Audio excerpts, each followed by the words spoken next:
Hey, I'm Eric Byer, I'm the OA umpire, and today I'm going to talk to you about interference by a runner on a batted ball. And just to break down a quick definition of what we have here, offensive interference is an act by the team at bat which interferes with, obstructs, impedes, hinders, or confuses any fielder attempting to make a play.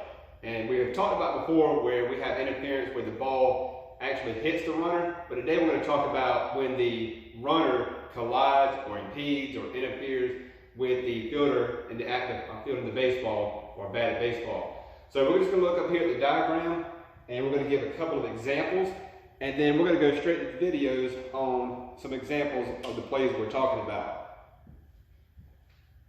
We're going to say nobody on in this first situation, and we've had this play happen quite a few times, and the first thing the coach always argues is, well, my runner has the right to the baseline or base path, where is he supposed to go? Well, that's not how the rule is stated. Okay? He must clearly let the fielder make an attempt or make a play on the batted ball, and as you'll see in the video we're going to show shortly, we're going to see some interference calls on similar plays. So we have nobody on, and we have a pop-up down the first base line, and here comes our first baseman, camped under it, ready to make a play, and then boom, the play explodes, the batter runner collides and runs into the first baseman, the ball drops.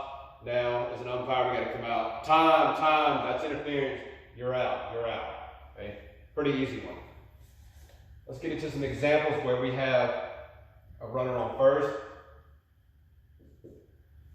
And now we have, we'll just say less than 2 outs for the purpose of the instruction here. We have a ground ball, hit the second, maybe a weak ground ball where he's going to have to charge it.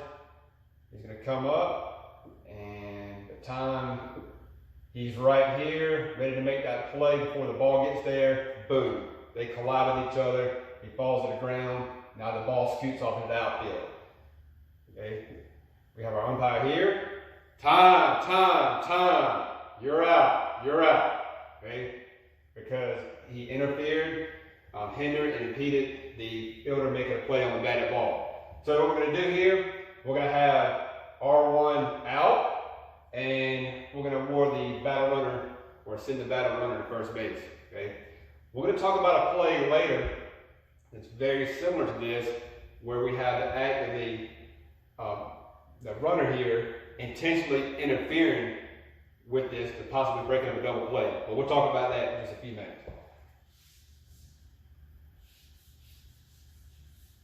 All right, let's not really complicate things a little bit, but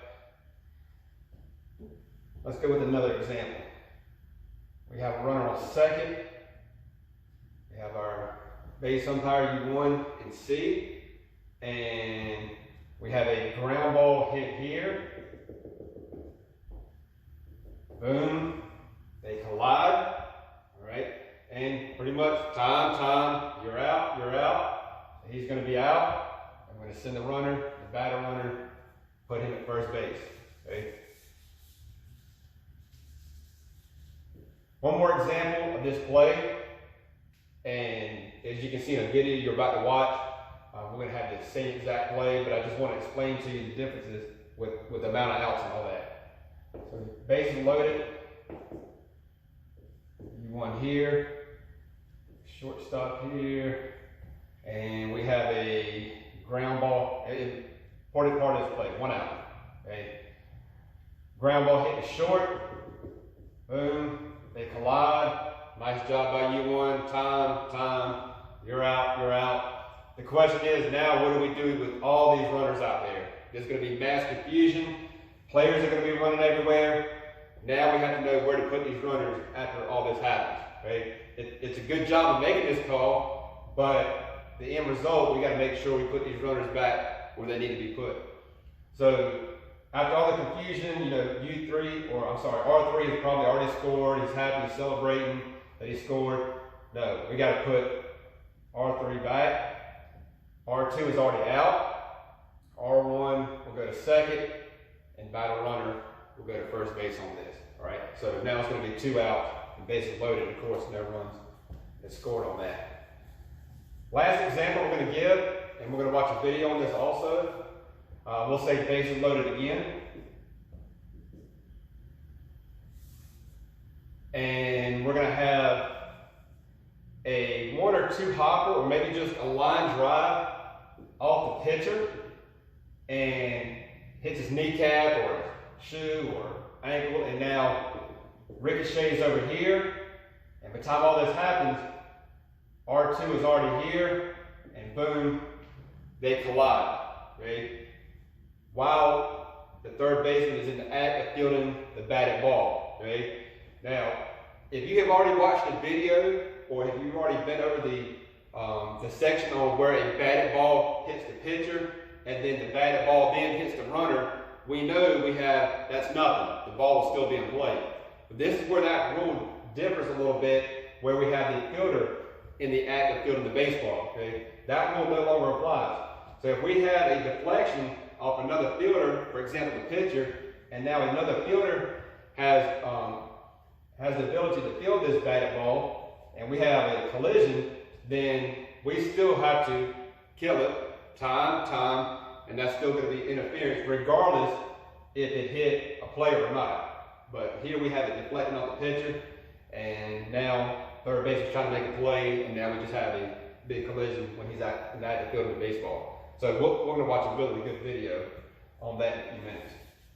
All right, next thing we're going to have, let's set this up. This is the one we talked about when we have intentional interference or willful and deliberate intent. And let's just say we have a runner on first, and it's 1 out. Okay. We have a batted ball hit second, and maybe he thinks he's just being smart, the runner on first. Okay. So as he's about to field the baseball, he's going to intentionally grab the second baseman, maybe like just go up and grab him or something like that, and prevent him. He already knows he's going to be called out for this. But think about this. What is his next objective?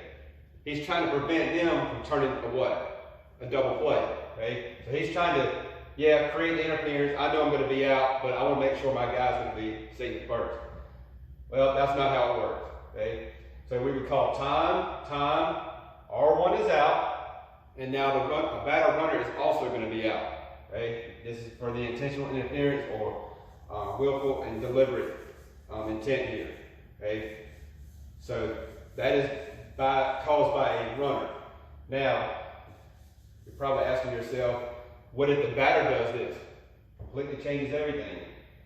Let's say we have a runner at third only, 1 out, 4-4 game in the 6th inning, and now we're going to put the squeeze play on. Okay? We're going to do everything we can to get this runner home.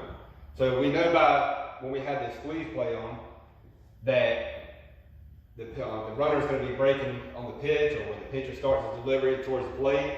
So we're going to say he starts his delivery, and now he's sprinting home, and now the batter squares around with the bunt, with the squeeze play, and first baseman comes crashing down once he sees him squaring around, and he does not execute his squeeze play.